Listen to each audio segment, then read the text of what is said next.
Hello guys, welcome to baby dreamland. আশা করছি সকলে ভালো আছো। জীবনে চলতে চলতে আশেপাশের মানুষজনদের দেখতে দেখতে এটুকুনি ধারণা কিন্তু আশা করছি তোমাদের হয়ে গিয়েছে যে মানুষকে বিশ্বাস করার মতো কিন্তু কঠিন কাজ আর কিছুই নয়। শুনতে খুব খারাপ লাগে, কিন্তু এটা সত্যি কথা যে মানুষকে চোখ বুজে বিশ্বাস করাটা সম্ভব নয় এবং উচিত নয়। এবার তোমার আশেপাশের যে বন্ধু বান্ধব বা আত্মীয় স্বজনরা আছেন তাদেরকে দেখে তোমাদের এই ধারণা তৈরি হয়েছে বা তোমরা এটা জেনে গেছো যে ভালোবাসলে কিন্তু ধোঁকা খেতে হয়। এটা সত্যি কথা, এটা একটা বাস্তব সত্যি কথা। আর সেই জন্যই তোমার মনের কোণে হয়তো একটু সংশয় তৈরি হচ্ছে, কারণ তুমিও কারুকে না কারুকে ভালোবেসেছি। আর এই সংশয়টা তৈরি হওয়ার মধ্যে কোনো ভুল নেই, কোনো পাপ নেই, এটা স্বাভাবিক। কারণ ভালোবেসেছ তুমি, কিন্তু অপরপক্ষের মানুষটাকে তোমাকে যাচাই করে নিতে হবে। তা না হলে পরবর্তীকালে কষ্টটা তোমারই হবে। আজকে এই ভিডিওতে আমি তোমাদের 3টে লক্ষণ বলে দিচ্ছি, যে লক্ষণগুলো তোমরা শুনলেই বুঝতে পারবে, যে নিজেরাই বুঝতে পারবে তুমি যাকে ভালোবাসো সে তোমাকে ধোঁকা দেবে কিনা। এটাকে বলে নলেজেবল প্রেডিকশন, অর্থাৎ বুদ্ধি বিবেচনার দ্বারা একটা প্রেডিকশন। এটা তোমাকে কিন্তু ধরে নিতে হবে যে তুমি যদি ভালোবাসো সেখানে কিন্তু ধোঁকা খাওয়ার একটা চান্স তোমার আছে। এটা শুনতে খারাপ লাগলেও, আজ হয়তো তোমার শুনতে খারাপ লাগছে, কিন্তু এই চান্সটা আছে। তাই আগে থেকে তোমাকে সাবধান হতে হবে। প্রথমত, তুমি হয়তো কোনো একটা মানুষের সঙ্গে একটা রিলেশনশিপে আছো, ধরে নিলাম অ্যাভারেজ সময়টা আমি ধরে নিচ্ছি 1.5 থেকে 2 বছর। যখনই একটা রিলেশনশিপে অনেক দিন ধরে থাকা হয় সেক্ষেত্রে ভালোবাসার গভীরতা বাড়ে।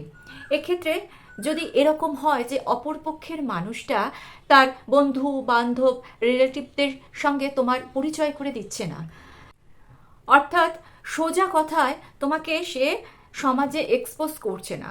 তুমি যখন কারণ জিজ্ঞাসা করছো তখন সে বলছে যে বাড়ির লোককে যদি আমি বলি তাহলে বাড়ির লোক সেটা মেনে নেবে না, সম্পর্কটা ভেঙে দেবে, এরকম ধরনের এক্সকিউজ করছে। ঠিক আছে, সবাইকে বলার প্রয়োজন নেই, কিন্তু কিছু আত্মীয় স্বজন তো থাকে যে তার সমবয়সী কাজিনরা থাকে, সেখানেও সে তোমার সম্বন্ধে কারুকে কিছু জানাচ্ছে না। সে কি করছে, লুকিয়ে লুকিয়ে তোমার সঙ্গে দেখা করছে, তোমার সঙ্গে কথা বলছে। তুমি ফোন করলে কেউ যদি চলে আসে তখন সে অন্য একটা কারণ বুঝিয়ে দিচ্ছে, কিংবা রাস্তাঘাটে যখন তোমরা চলছো তখন হয়তো পরিচিত কোনো ব্যক্তির সঙ্গে দেখা হয়ে যাচ্ছে, তখন সে এই আমার মামাতো বোন খুড়তুতো বোন হেন তেন বলে চালিয়ে দিচ্ছে ব্যাপারটা। এক্ষেত্রে কিন্তু তোমাকে বুঝতে হবে যে অপরপক্ষের মানুষটির অন্য কোনো মতলব আছে। তোমাকে কিন্তু একটু ভেবে দেখতে হবে, একটু তলিয়ে ভাবতে হবে। ম্যাক্সিমাম মানুষ কি করে জানো? ম্যাক্সিমাম মানুষ একটু মানসিক শান্তির জন্য একটা রিলেশনশিপে জড়ায়। 18 থেকে 20, 25 বছর বা যাই বয়স হোক না কেন, বিপরীত জেন্ডারের প্রতি স্বাভাবিকভাবে প্রকৃতিগতভাবে একটা আকর্ষণ তৈরি হয়। এইবার একটা ছেলে কিংবা মেয়ে যখন রিলেশনশিপে আসছে তখন সে একটা সারা দিন রাতের সঙ্গী পেয়ে যাচ্ছে। তার মনের যত কিছু সমস্যা সে কিন্তু তার সঙ্গে শেয়ার করছে। দিনের বেলাও সে তার সঙ্গে ঘোরাফেরা করছে, রাত্রিবেলা ফোনে অনেকক্ষণ ধরে কথা বলছে, যে কথাগুলো সে অন্য কাউকে বলতে পারছে না। মানে তার মনটাকে কিন্তু সে হালকা করে নিচ্ছে। মানে সে কিন্তু সিরিয়াস নয়, সে একটা রিল্যাক্সেশনের জন্য কিন্তু এই রিলেশনশিপে এসেছে, এবং পরবর্তীকালে সে যখন একটা বেটার অপশান পাবে তখন কিন্তু সে তোমাকে ছেড়ে দিয়ে চলে যাবে। তুমি যদি সিরিয়াস হও তাহলে কষ্টটা তুমি ভোগ করবে। তাহলে তোমাকে এখন থেকে ভাবতে হবে, এখন থেকে একটু পিছিয়ে আসো যদি এই লক্ষণটা তার মধ্যে তুমি দেখতে পাও। কোনো সম্পর্ক যখন প্রথম শুরু হয় তখন সম্পর্কের গ্রাফটা চটচট করে উপর থেকে উঠতে থাকে, কারণ দুটো মানুষই নতুন, অপোজিট জেন্ডারের মানুষ, অপোজিট জেন্ডারের মানুষের সঙ্গে তোমার কথা বলতে ভালো লাগছে। সে তার ভবিষ্যৎ নিয়ে তোমার সঙ্গে কথা বলছে, সে তার লাইফ নিয়ে তোমার সঙ্গে কথা বলছে, ভবিষ্যতের পরিকল্পনা নিয়ে কথা বলছে, নানান রকম কথাবার্তা হচ্ছে। তুমিও তোমার লাইফ নিয়ে, তোমাকে নিয়ে কথা বলছো, তুমি কেমন সেটা তাকে জানাচ্ছ। সুতরাং সেই সময় সম্পর্কটা কিন্তু ওপর দিকে উঠতে থাকে। এইবার কিছুদিন পরে এই কথাগুলো যখন ফুরিয়ে গেল, তখন সম্পর্কটা একটু মানে কথাবার্তাটা একটু কমে এলো। 50% ক্ষেত্রে কি হয়, তখন এই সম্পর্কটা ভেঙে যায়। আর বাকি যে 50% যাদের সম্পর্কটা হয়তো টিকে গেল, তখন কি হলো, সম্পর্ক তো টিকে গেল, গ্রাফ উপর দিকে উঠে গেল। তো এইবার যেটা হয়, এক্ষেত্রে কি হবে, সম্পর্কটা যদি টিকে যায় তাহলে কি হবে, অন্যদিকের মানুষটা কিন্তু ফিউচার প্ল্যান করবে। দেখো, কোনো একটা সম্পর্ককে যদি পরিণতি দিতে হয় তাহলে সেক্ষেত্রে কি করতে হবে, সেক্ষেত্রে বিয়ে করতে হবে। আর বিয়ে করার জন্য যেটা সব থেকে বেশি জরুরি সেটা হচ্ছে রোজগার করা। যদি সেই মানুষটা রোজগারের চেষ্টা না করে, কোনো প্ল্যান না করে, শুধুমাত্র হাসি ঠাট্টা দিয়ে এই সম্পর্কটাকে এগিয়ে নিয়ে যেতে চায়, তাহলে কিন্তু বলবো যে সে কিন্তু এ ব্যাপারে সিরিয়াস নয়।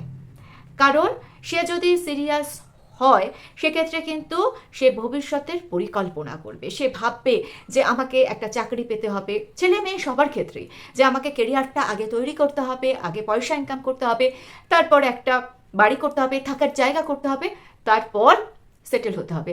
এই রকম ধরনের ভাবনা চিন্তা সে করবে।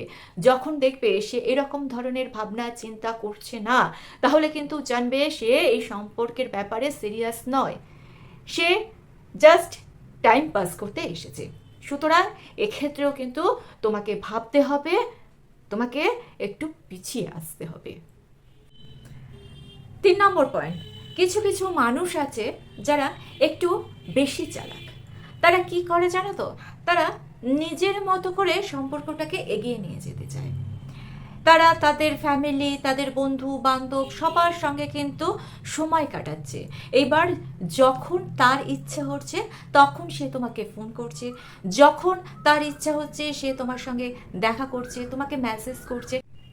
তুমি ফোন করলে সে ফোন ধরে না, তুমি মেসেজ করলে সে রিপ্লাই করে না। তার যখন ইচ্ছা হয় সে তখন রিপ্লাই করে। এক্ষেত্রে কিন্তু একটু ভাবার ব্যাপার আছে। ওরকম, ওর ধরনটাই ওরকম, এরকম করে যদি কাটিয়ে দাও তাহলে কিন্তু কষ্টটা তুমি পাবে, যদি তুমি সিরিয়াসলি ব্যাপারটাকে নাও। আসলে মানুষ নানান রকম কারণে কিন্তু সম্পর্কে জড়ায়। নানান রকম চাহিদা মানুষের মধ্যে থাকতে পারে, টাকা পয়সার চাহিদাও কিন্তু থাকতে পারে। কথাটা শুনতে খুব খারাপ, কিন্তু এটা বাস্তব কথা, এটাকে মেনে নিতে হবে। কেউ হয়তো তোমাকে ইউটিলাইজ করছে, তোমার থেকে অনেক কিছু নিচ্ছে, টাকা পয়সা নিচ্ছে, তাই জন্য তার তোমার সঙ্গে একটা সম্পর্কে জড়িয়েছে, কিন্তু সে এই সম্পর্কের ব্যাপারে একেবারেই সিরিয়াস নয়। সেক্ষেত্রে তোমাকে কিন্তু ভাবতে হবে, কারণ তুমি যদি সিরিয়াস হও তাহলে সে যখন তোমাকে ছেড়ে চলে যাবে কষ্টটা তাহলে তোমার হবে, তাহলে তোমাকে কিন্তু পিছিয়ে আসতে হবে। এই 3টে লক্ষণের মধ্যে যদি একটা লক্ষণও তোমার সঙ্গে মিলে যায় তাহলে কিন্তু এই সম্পর্কটাকে নিয়ে তুমি একটু ভাবো। আর 3টে লক্ষণ যদি মিলে যায় তাহলে তো কোনো কথাই নেই, তুমি ধরেই নেবে যে এই সম্পর্কে কিন্তু ধোঁকা আসতে চলেছে। আমার বলতে খুব খারাপ লাগছে, কিন্তু এটা যদি তুমি আগে থেকে জেনে যাও, আগে থেকে সচেতন হয়ে যাও, তাহলে তুমি আঘাত কম পাবে, তুমি জেনে যাবে। আর যাতে তুমি ধোঁকা না খাও, কি করলে তুমি ধোঁকা খাবে না, সেটা নিয়ে এর পরের ভিডিওতে আমি আলোচনা করব। ভিডিওটা অবশ্যই দেখো। এই ভিডিওতে যদি আমি আলোচনাটা করতে যাই ভিডিওটা অনেক বড় হয়ে যাবে। আর পারলে এই ভিডিওটাকে শেয়ার করে দিও, ভালো লেগে থাকলে চ্যানেলটিকে সাবস্ক্রাইব করে দিয়ে পাশে থাকা বেল আইকনটা প্রেস করে দিয়ে অল অপশনটা ক্লিক করে দিও, তাহলে যখনই নতুন কোনো ভিডিও আপলোড করবো তার নোটিফিকেশন তোমাদের কাছে পৌঁছে যাবে। আজকে এই পর্যন্ত, থ্যাঙ্কস ফর ওয়াচিং।